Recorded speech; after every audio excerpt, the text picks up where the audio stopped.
हिंसा की आग में जल रहे मणिपुर सीएम के इस्तीफे की मांग तो कई महीनों से चली आ रही थी, लेकिन अब जाकर आखिरकार बीरेन्द्र सिंह ने कुर्सी छोड़ी है। अब इस इस्तीफे के पीछे की वजह क्या है? क्या बीरेन्द्र सिंह के इस्तीफे से मणिपुर में हालात बदल सकते हैं? आखिर कौन बनेगा अगला सीएम? क्या हिंसाग्रस्त मणिपुर में राष्ट्रपति शासन भी लग सकता है? बताएंगे सब कुछ आपको इस वीडियो में।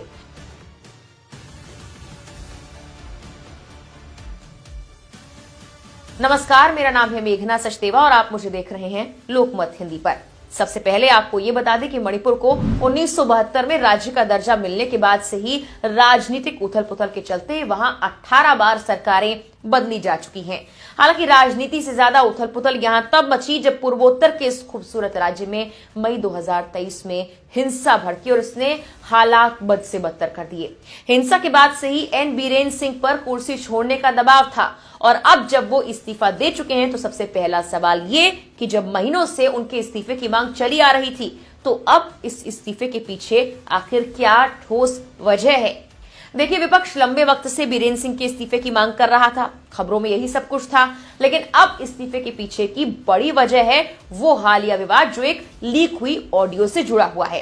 दरअसल सुप्रीम कोर्ट ने जातीय हिंसा में बीरेन्द्र सिंह की भूमिका का आरोप लगाने वाली लीक हुई ऑडियो क्लिप की सत्यता को लेकर एक सीलबंद फॉरेंसिक रिपोर्ट मांगी थी। अब कौन से ऑडियो की बात हो रही है ये भी आपको हम विस्तार से बता देते हैं। दरअसल बीरेन्द्र सिंह का एक कथित ऑडियो लीक हुआ था। इसमें उन्हें कथित तौर पर यह कहते हुए सुना गया कैसे उनकी परमिशन से राज्य में जातीय हिंसा भड़काई गई। बीरेन्द्र सिंह के मुखर आलोचक Kuki organisation for human rights trust यानी KOHOUR ने इस टेप की सत्यता की अदालत की निगरानी की जांच की मांग की। इस कारण सुप्रीम कोर्ट ने CFSL को टेप की प्रामाणिकता वेरीफाई करने और एक रिपोर्ट पेश करने का आदेश दिया। एन बीरेन्द्र सिंह को राज्य में जातीय संघर्ष से निपटने के तरीके को लेकर भी विपक्ष के आलोचना का सामना करना पड़ रहा था। कांग्रेस विधानसभा में अविश्वास प्रस्ताव लाने पर चर्चा कर रही है। वहीं बीरेन्द्र सिंह कांग्रेस द्वारा प्रस्तावित इसी अविश्वास प्रस्ताव से बचना चाहते थे क्योंकि उन्हें अपनी पार्टी के विधायकों के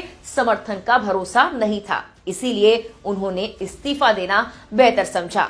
बता दें कि उनकी अपनी ही पार्टी के कई ऐसे विधायक थे जो एन बीरेन्द्र सिंह से इस्तीफे की मांग पहले कर रहे थे। खैर, इस्तीफे की मांग पहले थी, लेकिन दूसरा बड़ा सवाल कि आगे अब क्या होगा? अगला सीएम कौन होगा या फिर राष्ट्रपति शासन लगाया जाएगा? देखिए, गौर करने वाली बात यह है कि एन बीरेन्द्र सिंह का इस्तीफा स्वीकार कर लिया गया है, लेकिन वो वैकल्पिक व्यवस्था होने तक पद पर बने रहेंगे। राज्य के अगले सीएम की बात की जाए तो अभी ये साफ नहीं कि भाजपा नया मुख्यमंत्री नियुक्त करेगी या नहीं। भाजपा के शीर्ष नेता संबित पात्रा मणिपुर में डेरा डाले हुए, जिसकी वजह से कई तरह की अटकलें और कयास लगाए जा रहे हैं। फिलहाल सीएम पद के लिए बीरेन्द्र सिंह के मुखर आलोचक पूर्व स्पीकर वाई खेमचंद का नाम भी चर्चाओं में है। इसके अलावा युमनाम खेमचंद सिंह और टी विश्वजीत सिंह के नाम का भी जिक्र तेज है, लेकिन इस पर अभी तक कोई आधिकारिक पुष्टि नहीं है, न ही कोई फैसला हुआ है। हालांकि राज्य में जातीय हिंसा के बीच राष्ट्रपति शासन की संभावनाओं को लेकर भी सवाल उठ रहे हैं। तो बता दें कि विधानसभा में राजनीतिक संकट या फिर विशेष परिस्थितियों में राज्यपाल राष्ट्रपति शासन की भी सिफारिश कर सकते हैं। इसके बाद राष्ट्रपति इस पर विचार करते हैं और अपना फैसला लेते हैं। फिलहाल मणिपुर में भाजपा के पास विधानसभा में पर्याप्त बहुमत है, ऐसे में राजनीतिक संकट की स्थिति तो नहीं है। मणिपुर में 2 साल पहले बहुसंख्यक मैतेई समुदाय और कुकी समुदाय के बीच ये हिंसा शुरू हुई थी और इसी ने राज्य की स्थिति बदल कर रख दी। इनमें सैकड़ों लोगों की जान चली गई, लाखों लोगों को अपना घर छोड़कर भागना पड़ा। अब इस वीडियो के आखिर में हम हिंसा शुरू होने से बीरेन्द्र सिंह के इस्तीफे की पूरी टाइमलाइन आपको समझाते हैं, ताकि आपको पता लग जाए कि हिंसा कब शुरू हुई थी और कैसे इस हिंसा ने मणिपुर को जद में लिया और सीएम को अपनी कुर्सी तक छोड़नी पड़ी।